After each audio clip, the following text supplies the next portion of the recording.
नागपूर शहरातील वाठोडा परिसरात स्पा आडच्या सुरू असलेल्या कथित अनैतिक व्यवसायावर गुन्हे शाखेच्या युनिट 5 ने मोठी कारवाई केली आहे.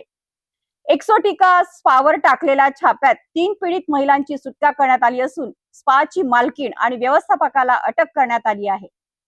या कारवाईत रोख रक्कम, mobile phone, card swap machine आणि ऑनलाईन व्यवहारासाठी वापरली जाणारी उपकरणे जप्त करण्यात आली आहे. नागपूर गुन्हे शाखेच्या युनिट 5 ने वाठोडा पोलिसांच्या हद्दीतील जय जलाराम नगर परिसरातील एक्सोटिका स्पावर धाड टाकत मोठी कारवाई केली.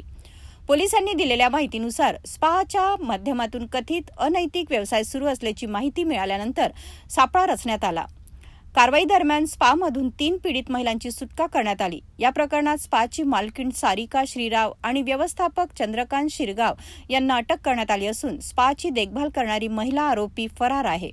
तिचा शोध सुरू असून छाप्यात 5,000 रुपयाहून अधिक रोख रक्कम, अनेक mobile phone, card swap machine, PhonePe scanner, online payment box तसेच इतर साहित्य असा एकूण सुमारे 67,200 रुपयाचा मुद्देमाल जप्त करण्यात आला. या प्रकरणी पोलिसांनी भारतीय न्याय संहिता तसेच अनैतिक व्यापार प्रतिबंधक कायदा 1956 अंतर्गत गुन्हा दाखल केला आहे. नागपूर पोलिसांनी स्पष्ट केले आहे की शहरात अनैतिक व्यवसायाविरोधातील कारवाया पुढेही सुरू राहणार असून अशा अवैध प्रकारांवर कठोर कारवाई करण्यात येणार आहे.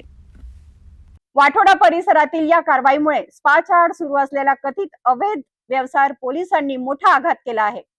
फरार आरोपीचा शोध सुरू असून या प्रकरणाचा पुढील तपास वाठोडा पोलीस करत आहेत. अशाच महत्त्वाच्या आणि विश्वासार्ह बातम्यांसाठी पाहत राहा सिटी न्यूज.